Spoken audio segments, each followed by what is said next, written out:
Hello friend, welcome again my channel the bridge में सुरेश पटेल आपके अपने चैनल द ब्रिज में बहुत बहुत स्वागत करता हूं। और दोस्तों, आज का जो लेक्चर है हमारा, ठीक है, आज के लेक्चर में हम जो है मेश, नोड, ब्रांच और लूप के बारे में देखने वाले हैं। ठीक है फ्रेंड्स, कि मेश हम किसको बोलते हैं, ठीक है, हमारा लूप और मेश में डिफरेंस क्या है। ओके फ्रेंड्स, फिर ब्रांच हमारी क्या होती है, नोड क्या होती है, इसके बारे में हम देखने वाले हैं। ठीक है फ्रेंड्स, तो ये जो हम इलेक्ट्रिकल सर्किट को फाइंड आउट करते हैं, ठीक है, उससे पहले हमको ये बेसिक चीज़ें जानना बहुत ज़रूरी होती हैं। ठीक है फ्रेंड्स, तो हम देख लेते हैं क्रम वाइज। सबसे पहले हम ब्रांच के बारे में देख लेते हैं। ठीक है फ्रेंड्स, ब्रांच क्या होती है। ओके, ब्रांच के बारे में देख लेते हैं पहले। ब्रांच, ब्रांच, ठीक है, ब्रांच को हम बोल सकते हैं हिंदी में शाखा। ठीक है, ब्रांच को हिंदी में शाखा कहते हैं। तो ब्रांच क्या होता है, ब्रांच मीन्स कोई भी एक सिंगल एलिमेंट, ठीक है, कोई भी एक सिंगल एलिमेंट, अर्थात वो रेजिस्टेंस हो सकता है, कैपेसिटर या इंडक्टर हो सकता है। ठीक, कोई भी एक सिंगल एलिमेंट को हम क्या ब्रांच कहते हैं या शाखा कहते हैं। एग्जाम्पल के लिए, ठीक है, ये एक हमारा रेजिस्टेंस है, रेजिस्टेंस आर है। इट मीन्स ये क्या है, एक ब्रांच है। ठीक है, एक ब्रांच है। इसी प्रकार यहाँ पर एक कैपेसिटर है, कैपेसिटर सी, तो ये भी अगर सिंगल है तो इसे ब्रांच कहेंगे, ये भी सिंगल ही है तो इसको ब्रांच कहेंगे। ठीक, उसी प्रकार यहाँ पे इंडक्टर भी हो सकता है, इंडक्टर है, तो यह भी एक ब्रांच है। तो कोई भी सिंगल एलिमेंट को हम क्या ब्रांच कहते हैं। ठीक है फ्रेंड्स, सिंगल एलिमेंट को हम ब्रांच कहते हैं। ओके, ठीक है, क्लियर। अब नेक्स्ट जो है हमारा, नेक्स्ट है नोड। ठीक है, नोड, नोड क्या होता है,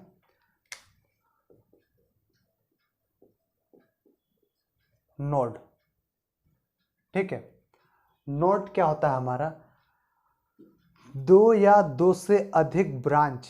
ठीक है, अपन ने क्या देखा, एक ये ब्रांच है, ठीक है, रेजिस्टेंस, ठीक है, कैपेसिटर और इंडक्टर। तो ऐसे ही इसमें से या तो रेजिस्टेंस भी ले सकते हैं, रेजिस्टेंस रेजिस्टेंस ले सकते हैं, कैपेसिटर कैपेसिटर, या इंडक्टर इंडक्टर भी ले सकते हैं। ऐसे ही दो या दो से अधिक ब्रांच जिस बिंदु पर मिलती है उसे हम नोड कहते हैं। एग्जाम्पल के लिए, ये एक हमारी ब्रांच है रेजिस्टेंस, ठीक है, और यहां पर एक हमारा कैपेसिटर है। तो ठीक है, तो एक रेजिस्टेंस और कैपेसिटर इस बिंदु पर मिल रहे हैं, तो ये हमारी क्या हो गई, एक नोड हो गई। ठीक है, नोड हो गई। ठीक, उसी प्रकार ये एक ब्रांच मिल रही है यहां पे इस बिंदु पर। ठीक, उसी प्रकार यहां पे एक दूसरी ब्रांच कैपेसिटर मिल रहा है। ठीक, उसी प्रकार यहां पे तीसरा इंडक्टर होगा, मान लीजिए यहाँ पे और कोई रेजिस्टेंस होगा।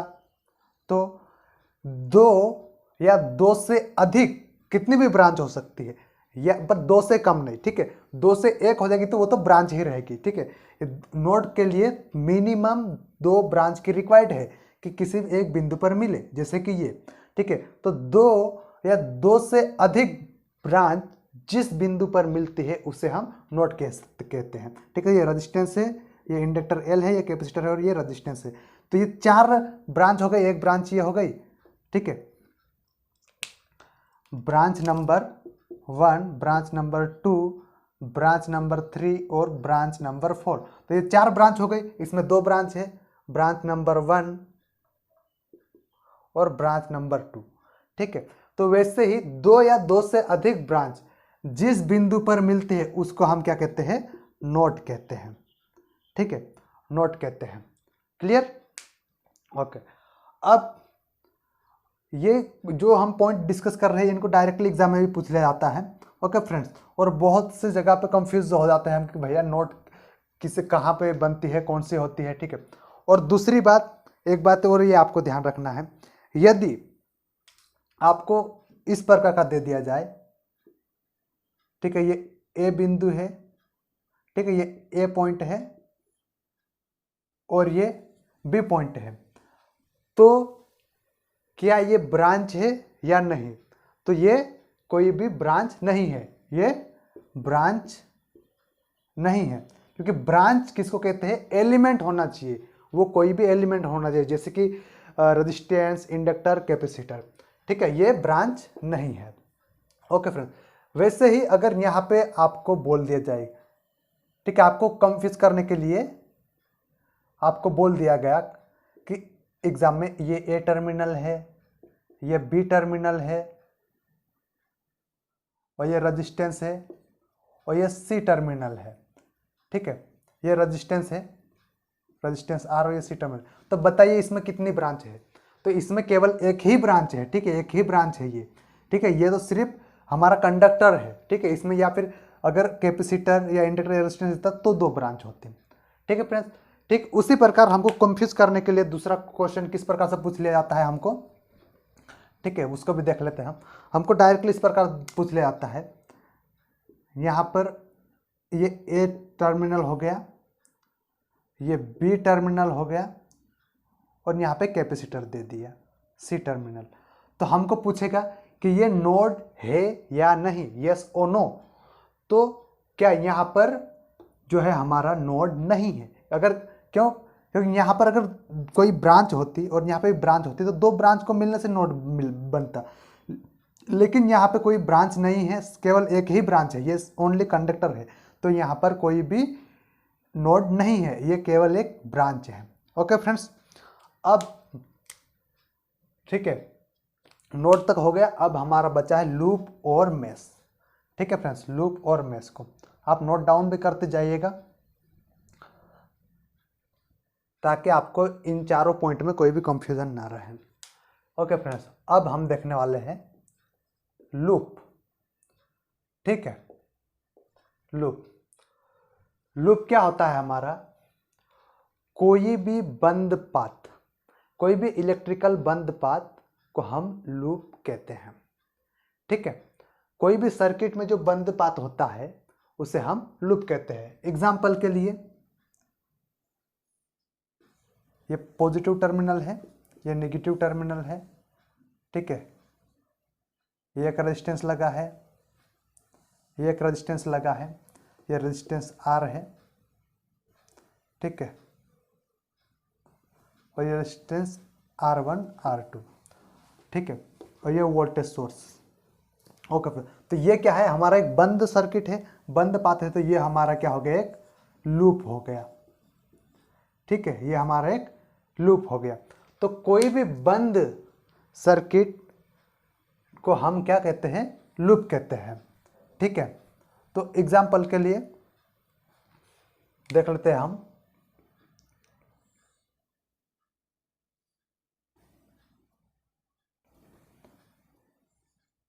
ये पॉजिटिव या नेगेटिव टर्मिनल ही एक बैटरी लगा दी, ठीक है, एक रेजिस्टेंस लगा दिया, दूसरा रेजिस्टेंस लगा दिया। ओके फ्रेंड्स, इसको R1 मान लिया, इसको R2 मान लिया, ठीक है। तो इसको आपको इसमें देखना है कि लूप कितने हैं, ठीक है। तो कोई बंद परिपथ क्या होता है? एक लूप होता है हमारा, तो ठीक है, तो यहाँ पे हमारा एक लूप हो जाएगा, ठीक है, ये लूप हो गया, लूप 1,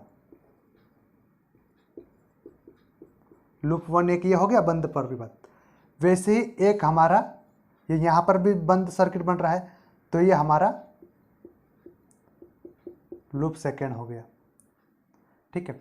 ठीक उसी प्रकार अगर इन दोनों लूपों को मिलाए तो हमारा यहाँ से और एक सर्किट बन रहा है, ठीक है, ये तो ये हमारा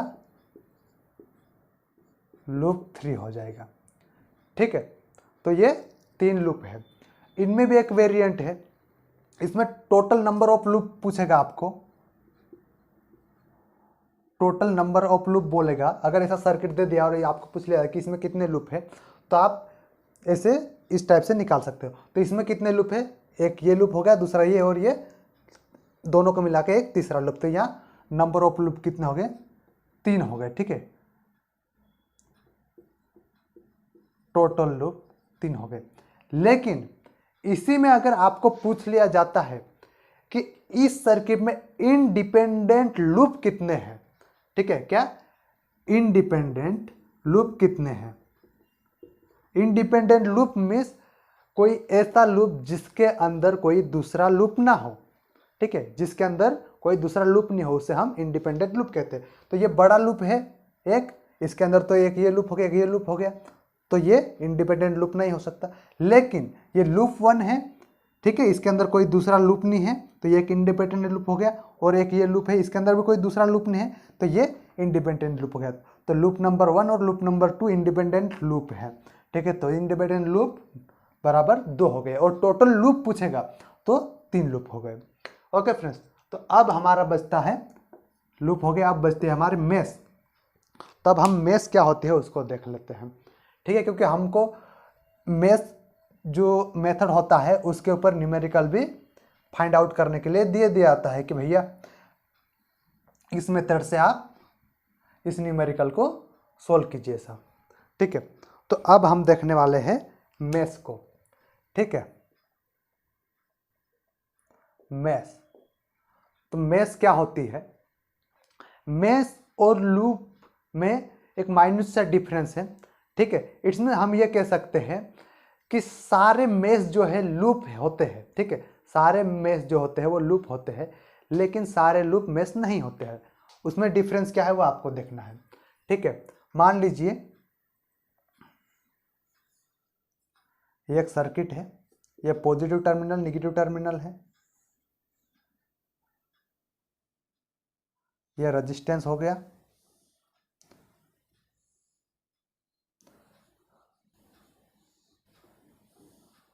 ये रेजिस्टेंस R1 और ये रेजिस्टेंस R2 हो गया।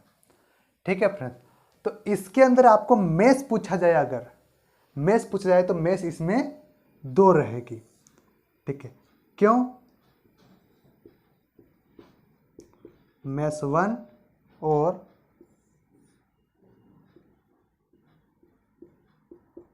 मेश 2। एक जो नोट करने वाला पॉइंट है वो आपको नोट करना है,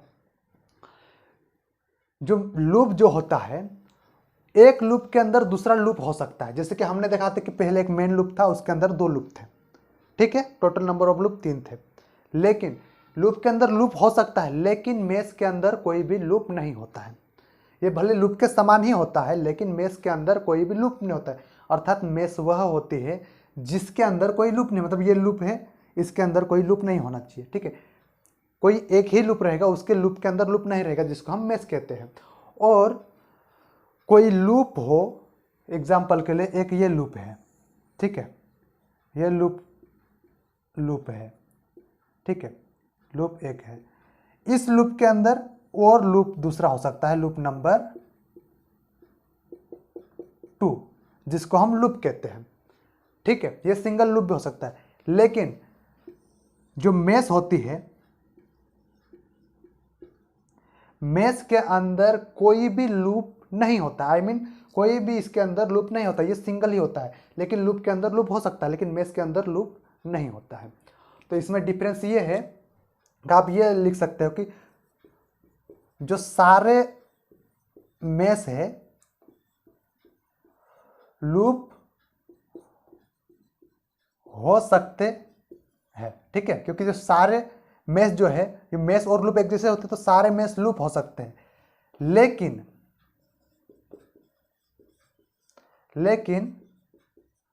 सारे लूप मेश नहीं हो सकते। ठीक है, सारे लूप मेश नहीं होते, क्योंकि सारे लूप मेश नहीं हो सकते, लेकिन सारे मेश लूप हो सकते हैं, क्योंकि लूप एक भी होता है और लूप के अंदर लूप भी होता है। ठीक है, लेकिन मेश अकेला सिंगल होता है, तो एक मेश को हम लूप कह सकते हैं, लेकिन लूप को मेश नहीं कह सकते। ओके फ्रेंड्स, तो ये क्लियर हो गया आपके मन में। ठीक है, चारों पॉइंट। अब एक सर्किट बनाएंगे हम, उसके अंदर ब्रांच, नोड, लूप, ठीक है, इन सारी चीज़ों को हम देख लेंगे। और उनको काउंट कैसे करते हैं, वो ब्रांच काउंट करने के लिए हमको एक फॉर्मूला रहता है, उससे हम कैसे फाइंड आउट कर सकते हैं उसको भी देखने वाले हैं। ओके फ्रेंड्स, तो यहाँ पे एक रेजिस्टेंस और ले लेते हैं हम। ओके फ्रेंड्स, यहाँ पे और एक R3 ले लेते हैं, ठीक है। अब हमने जो चारों चीजें देखा है, इसका अब हमको यहाँ पे अप्लाई करना है। यहाँ पे हम देखेंगे अब कि हम ऐसा सर्किट जब हमको दे दिया जाएगा, उसका हम कैसे, कितने लूप है, कितने नोड है, उसको फाइंड आउट कर जान सके, इसलिए ठीक है।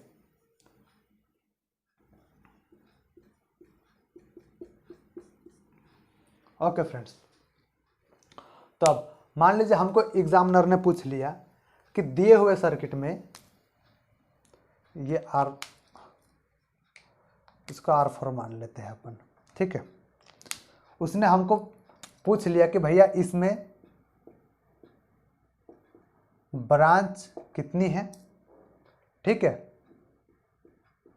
लूप कितने हैं, ठीक है। उसके बाद में उसने हमको नोड पूछ लिया कि इसमें नोड कितने हैं, ये तीन चीजें पूछ ली मान लीजिए हमको, ठीक है। इधर लिख लेते हैं हम ताकि एक्सप्लेन करने में कोई दिक्कत ना हो, ठीक है। हमको क्या पूछ लिया इसने, ब्रांच, नंबर ऑफ ब्रांच कितनी है पूछ रहा है, ठीक है। इसमें नोड कितना है पूछ रहा है, ठीक है। और इस सर्किट के अंदर लूप कितना है हमको फाइंड आउट करना है। तो हम किस प्रकार करेंगे उसको देखना है, ठीक है। जो हमने सीखा वही अप्लाई करना है इसमें। ओके फ्रेंड्स, तो एक ये एलिमेंट हो गया, एक ये हो गया, एक ये हो गया, एक ये हो गया और एक ये हो गया। तो आप बड़ी सर्किट दे देंगे तो उसमें तो ऐसे गिनने बैठोगे नहीं कि भैया एक एलिमेंट, दो एलिमेंट, तीन एलिमेंट, चार एलिमेंट, पांच एलिमेंट, पांच एलिमेंट है अर्थात पांच ब्रांच है, ऐसे तो गिनने बैठोगे नहीं, ठीक है। एक्चुअली में ये पांच ही ब्रांच है, ठीक है। उसके बाद में नोड में कंफ्यूज हो जाओगे आप, तो उसको हम देखने वाले हैं, ठीक है। एग्जाम्पल के लिए, ठीक है, सबसे पहले हम क्या देख लेते हैं इसमें, ब्रांच। तो आप हर सर्किट में ऐसे तो गिनोगे नहीं, ये ब्रांच नंबर 1 हो गया, ये दूसरा हो गया, ये तीसरा हो गया, ये चौथा हो गया और ये पांचवा हो गया। तो नंबर ऑफ ब्रांच 5 हो गया। इस प्रकार तो गिनने बैठोगे नहीं, ठीक है। ओके फ्रेंड्स, तो ऐसे गिनोगे तो बहुत ज़्यादा कंफ्यूजन हो सकता है बड़ी सर्किट में। छोटी सर्किट में तो आप काउंट कर लोगे, ठीक है। अब मेश लूप तो आपको इजिली दिख रहे हैं इसमें, ठीक है। एक मिनट, इसको पहले हमने ले लिया, ठीक है। तो लूप हम कैसे देख सकते हैं, 1 2 3 ब्रांच तो मेन 5 हो गए। ओके फ्रेंड्स, लूप अर्थात मेश हम इसी में ले रहे हैं, ठीक है, ऊपर वाले नहीं ले रहे। तो लूप 1, लूप 2, लूप 3, क्योंकि सारे मेश लूप हो सकते हैं, इसलिए ब्रांच 5 हो गई, लूप 3 हो गए मान ली, ठीक है। तो इसका एक फॉर्मूला होता है हमारा ब्रांच निकालने का, ब्रांच निकालने का फॉर्मूला हमारा होता है, ठीक है। ब्रांच निकालने का एक फॉर्मूला होता है जिसको हम पढ़ेंगे।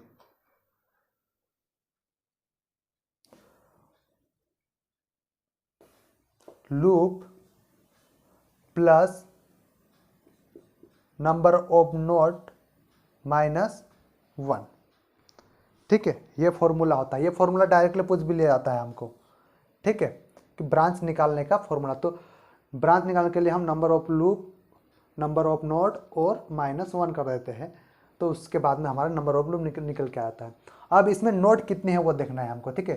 3 लूप, ठीक है, इसमें 5 ब्रांच हो गई, लूप 3 हो गए। अब नोड, ठीक है, जहां पे 2 ब्रांच मिलती है उसको नोड कहते हैं हम। तो एक ये नोड हो गया हमारा, ठीक है, नोड नंबर 1। अब ये ब्रांच, आई मीन ये ब्रांच, ये ब्रांच और ये ब्रांच और ये ब्रांच, ये सभी ब्रांच एक बिंदु पर मिल रहे हैं यहां पर, ठीक है। ये यहां पर हो गया, तो इसको हम एक नोड कह देंगे, मतलब एक नोड जो है हमारे यहाँ से लेकर यहाँ तक बन रहा है, तो ये एक दूसरा नोड हो गया, नोड नंबर 2। ठीक है, उसी प्रकार ये ब्रांच, एक ये ब्रांच, एक ये ब्रांच, एक ये ब्रांच, ये सभी इस पॉइंट पे मिल रहे हैं, एक ही पॉइंट पे मिल रहे हैं यहाँ पर। ठीक है, तो ये यहाँ से लेकर यहाँ तक मिला के एक ही नोड हुई। ठीक है, तो ये नोड नंबर 3 हो गई। अगर यहाँ पे कोई एलिमेंट रहता, कोई ब्रांच रहता, तो यहाँ पे अलग और यहाँ पे एक अलग रहता है, तो यहाँ पे ठीक है ब्रांच कुछ और हो सकता है। अगर यहाँ पे एलिमेंट ऐड कर दिया तो ये जो नोड कुछ और हो सकती है। तो हमारे नोड कितने हो गए, नोड 1, नोड 2 और नोड 3, तो नोड नंबर हमारे 3 हो गए। ठीक है, लेकिन हमको जो बड़ा सर्किट दे दिया जाए तो उसमें जब हमें नंबर ऑफ ब्रांच काउंट करना रहता है, 1 2 3 4 5, इस टाइप से आप काउंट नहीं करोगे। उसमें सबसे पहले आप क्या करोगे कि उसमें लूप कितना है वो देखना है आपको, और नोड कितने बन रहे हैं वो देखना है। उसके बाद में ये फॉर्मूला रहता है ब्रांच निकालने के लिए, ब्रांच इक्वल, ठीक है, loop plus number of node -1। तो ब्रांच निकालने के लिए मान लीजिए हमें ब्रांच पता नहीं है, ठीक है, ब्रांच पता नहीं है, तो उसके लिए हम क्या करेंगे, नंबर ऑफ लूप, तो लूप कितने हैं हमारे 3, तो नंबर ऑफ लूप कर देंगे प्लस का प्लस, और नंबर ऑफ नोड कितने निकले हैं 3, तो 3 कर देंगे -5। ये फॉर्मूला है। ठीक है, ये सॉरी -1, तो -1 ये -1 रहता है, ये फॉर्मूला है। ओके, तो ये -1, तो अब इनको सोल्व करेंगे तो b बराबर, ठीक है, 3 + 3 6 -1 इसकल ब्रांच बराबर हमारे 5 आ गए। ठीक है, तो ब्रांच नंबर ऑफ ब्रांच जो हमारे 5 आ गए। तो इस प्रकार से हम काउंट कर सकते हैं किसी भी सर्किट में। ठीक है फ्रेंड्स, तो आई होप कि आज के जो लेक्चर में हमने जो 4 चीज़ें डिस्कस करी हैं वो आपको समझ में आई होगी। ओके फ्रेंड्स, और किसी प्रकार का कोई डाउट रहता है तो आप कमेंट बॉक्स में हमें कमेंट करके पूछ सकते हैं, हम आपका डाउट को निश्चित रूप से क्लियर करेंगे। ओके फ्रेंड्स, तो मिलते हैं नए एक वीडियो में नए एक टॉपिक के साथ। तब तक के लिए बहुत बहुत धन्यवाद। और दोस्तों साथ ही रिक्वेस्ट रहेगी कि अभी तक जो भी फ्रेंड्स हमारे वीडियो को सब्सक्राइब नहीं किए हो वो हमारे चैनल को सब्सक्राइब कर ले, ताकि हमारे हर नए आने वाले वीडियो का नोटिफिकेशन आपको टाइम टू टाइम मिल पाए और कोई भी वीडियो आपका मिस ना हो पाए। ठीक है फ्रेंड्स, तो वीडियो देखने के लिए बहुत बहुत धन्यवाद। Thank you for watching.